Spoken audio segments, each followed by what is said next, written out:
Salam kerahiman. Hari ini 4 April, kita diajar oleh Suster Faustina untuk berdoa, doa persembahan. Bisa dilihat di nomor 309. Kita mulai ya, dalam nama Bapa dan Putra dan Roh Kudus, amin. 309.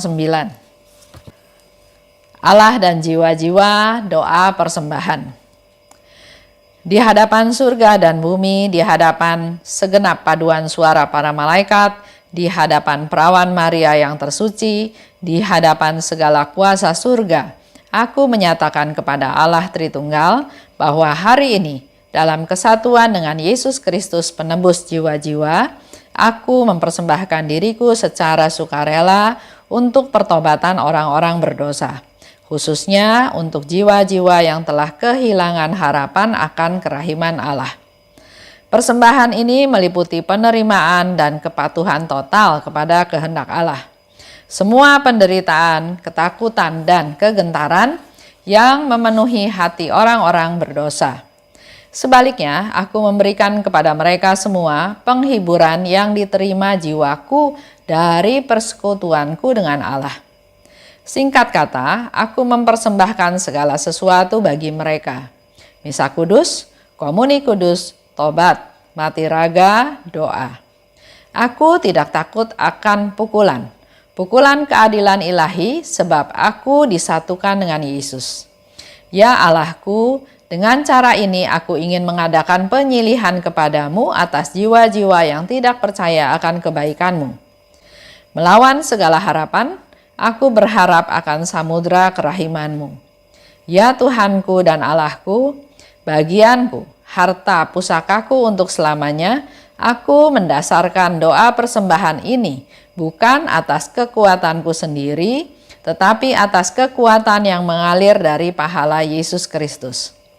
Aku akan mengulangi setiap hari persembahan diri ini dengan mengucapkan doa berikut yang kau ajarkan sendiri kepada aku, yakni, oh darah dan air yang telah memancar dari hati Yesus sebagai sumber kerahiman bagi kami, engkaulah andalanku.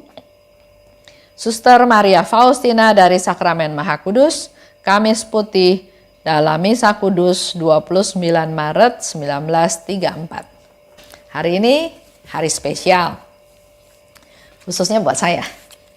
Hari ini adalah hari ulang tahun saya yang ke-65 dan bacaannya diberikan tema doa persembahan dan menjadi satu dorongan buat saya juga untuk bisa berdoa seperti Suster Faustina. Hal ini terjadi pada tanggal 29 Maret 1934 pada Kamis Putih dalam Misa Kudus. Itu yang terjadi, yang dialami oleh Suster Faustina. Yesus berkata, aku ingin agar engkau mempersembahkan dirimu bagi orang-orang berdosa, khususnya jiwa-jiwa yang telah kehilangan harapan akan kerahiman Allah.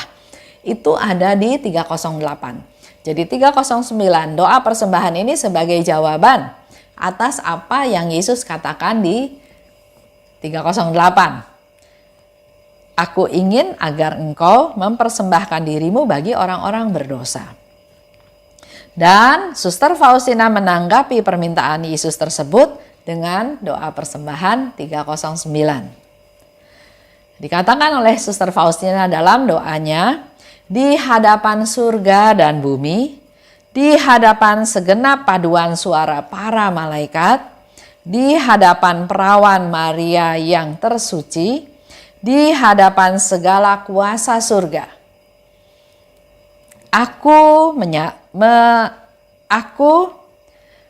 menyatakan pada Allah Tritunggal bahwa hari ini dalam kesatuan dengan Yesus Kristus sebagai penebus jiwa-jiwa, aku mempersembahkan diriku secara sukarela untuk pertobatan orang berdosa.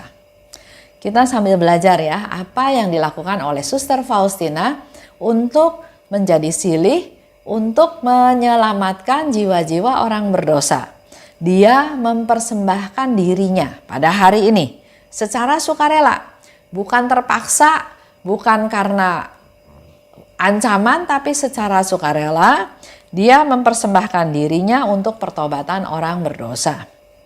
Khususnya jiwa yang telah kehilangan harapan akan kerahiman Allah. Kita kembali lagi ke cerita yang lalu yang sampai sekarang masih lumayan rame di WhatsApp grup ya, tentang seorang yang sudah sekarat, sakit parah di rumah sakit, tapi dia nggak mau didoakan oleh pastor. Dia nggak mau terima sakramen tobat. Dia nggak mau terima sakramen perminyakan karena menurut dia percuma. Saya sudah berdosa sangat besar, nggak mungkin Tuhan mengampuni saya. Jadi percuma, jangan doain saya. Di situ ada seorang pastor yang diminta oleh seorang suster untuk berdoa buat si sakit ini. Dan memang reaksinya dia bilang, saya nggak mau didoain, percuma. Karena nggak mau didoakan ya pastornya nggak maksa ya. Pastornya pergi ke kapel, dia berdoa, dan setelah itu ya sudah mau pulang karena orang ini nggak mau didoakan. Tapi ketemu lagi sama suster tersebut, dan suster itu tetap minta kepada pastor tersebut untuk berdoa buat si sakit itu. Nah, gimana caranya ya? Sementara suster ini minta supaya berdoa buat si sakit, tapi si sakit nggak mau didoain. Akhirnya pastor itu masuk lagi ke ruangan itu dan dia katakan, saya nggak berdoa buat kamu, tapi saya mau berdoa di samping kamu. Saya mau nebeng duduk lah istilahnya ya. Dia mau duduk di samping si sakit, tapi dia nggak berdoa buat si sakit. Si sakit bilang, ya sudah, kalau mau berdoa silahkan. Percuma, jangan doa buat saya katanya ya. Dia marah-marah kalau dia didoakan. Nah, pastor ini berdoa koronka. Demi sengsara Yesus yang pedih, tunjukkanlah belas kasih-Mu kepada kami dan seluruh dunia. Itu terus diulang-ulang sampai akhirnya si sakit merasa terganggu atau tergerak atau ya akhirnya dia bereaksi. Dia bilang sama pastor, jangan doa seperti itu, Tuhan gak mungkin ampunin saya. Biar bagaimanapun Tuhan baik, Tuhan nggak mungkin ampunin saya karena saya dosa besar. Nah, karena hal itulah maka terjadi komunikasi. Dosanya apa? Barulah si sakit ini cerita bahwa dia berdosa besar karena dia menyebabkan satu keluarga di dalam satu mobil ketabrak kereta api karena dia lalai untuk menutup lintasan kereta api tersebut. Pastornya tanya, kejadiannya di mana dan seterusnya dan pastor itu bilang, tahu nggak? Saya adalah anak daripada keluarga yang meninggal tersebut dan saya sudah memaafkan Bapak. Sudah dari sejak dulu saya memaafkan. Si sakit kaget karena ternyata pastor yang melayani dia itu adalah salah satu anak dari keluarga yang meninggal semua karena si anak ini kebetulan tidak ikut dalam mobil tersebut. Akhirnya terjadi rekonsiliasi, terjadi pertobatan. Pastor juga penuh sukacita keluar, cari si suster tadi. Mana susternya? Dia cari, suster rumah sakit bilang, nggak ada suster biarawati di sini. Nggak pernah ada suster biarawati di sini. Tapi pastor itu yakin ada suster biarawati. Karena suster rumah sakit bilang nggak pernah ada suster biarawati, pastor ini juga akhirnya ya sudah menyerah dengan keadaan karena memang dia nggak bisa ketemuin lagi suster tersebut. Sekian lama kemudian pastor ini pergi ke Vilnius dan dia melihat gambar dari Santa Faustina ada di dinding. Dan dengan spontan pastor ini bilang, inilah suster yang menyuruh saya berdoa buat si sakit tersebut. Lihat ya, Suster Faustina sudah jadi Santa Faustina sekarang tetap masih peduli untuk memberikan pertobatan, kesempatan untuk manusia itu bertobat. Karena memang kecintaannya Suster Faustina adalah menyelamatkan jiwa-jiwa. Dan ini menjadi satu bukti bahwa kerahiman Tuhan itu ada, jangan nggak percaya. Dosa semerah apapun, dosa sehitam pekat apapun, Tuhan punya kuasa mampu untuk mengampuni kita. Itu yang dikatakan oleh Suster Faustina ya. Jadi dia mempersembahkan diri secara sukarela untuk pertobatan orang-orang yang berdosa, khususnya mereka yang kehilangan harapan akan kerahiman Allah. Dan persembahan ini meliputi penerimaan dengan kepatuhan total terhadap kehendak Allah. Tuhan minta dia lakukan apa saja, dia lakukan. Penyerahan total, enggak pilih-pilih. Semua penderitaan, rasa takut, rasa kegentaran yang memenuhi hati orang berdosa, itu juga dia mau terima, dia mau alami. Aku berikan pada mereka seluruh penghiburan. Jadi ketakutan-ketakutan itu, kekhawatiran, kegelisahan itu Suster Faustina mau ambil. Pernah juga Suster Faustina bercerita ya dalam diary-nya, dia melihat ada seorang wanita muda, murid di situ yang sedang dalam dosa besar. Mau melakukan suatu tindakan bunuh diri kalau nggak salah ya. Suster Faustina berdoa buat si anak muda tersebut. Dia berdoa dan dia yang merasakan ketakutan sakratul maut pada saat orang yang mau bunuh diri itu ternyata penuh dengan ketakutan.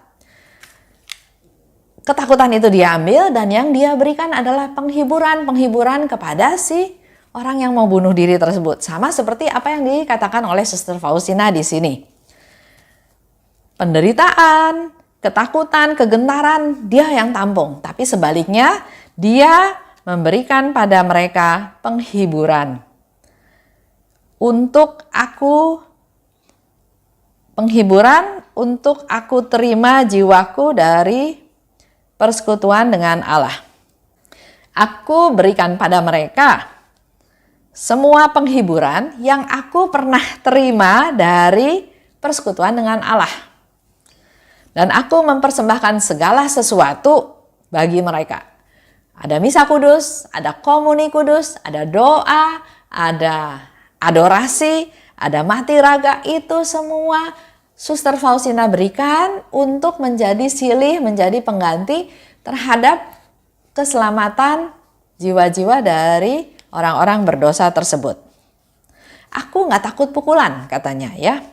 Pukulan keadilan ilahi karena aku disatukan dengan Yesus. Jadi ada penderitaan apapun dia bisa tanggung karena dia bersatu dengan Yesus. Aku ingin mengadakan penyilihan kepadamu atas jiwa-jiwa yang tidak percaya akan kebaikanmu. Dengan melawan segala harapan tersebut, aku berharap akan samudera kerahimanmu. Ya Tuhanku dan Allahku, bagianku, harta pusakaku untuk selamanya, aku mendasarkan doa persembahan ini bukan atas kekuatanku sendiri. Jadi doa persembahan yang dia persembahkan bukan atas kekuatanku sendiri karena pasti nggak bakalan kuat ya Suster Faustina. Tapi atas kekuatan yang mengalir dari pahala Yesus Kristus. Mengandalkan Tuhan. Aku akan mengulangi setiap hari persembahan diri ini dengan mengucapkan doa berikut yang kau ajarkan sendiri padaku. Yaitu doa, oh darah dan air yang telah memancar dari hati Yesus sebagai sumber kerahiman bagi kami, engkau andalanku. Itu ada di 187.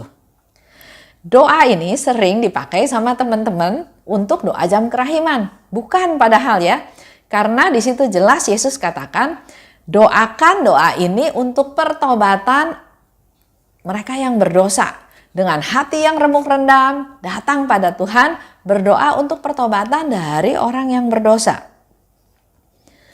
Doa ini sungguh dahsyat karena mohon pertobatan dari orang yang tampaknya enggak mau atau enggak mampu untuk bertobat lagi. Dosanya udah besar sekali. Ini adalah doa istimewa demi bertobatnya orang yang sudah menyerah dalam hidupnya. Berdoa untuk orang-orang yang putus asa. Darah menguduskan jiwa menjadi ilahi, air membenarkan jiwa tersebut.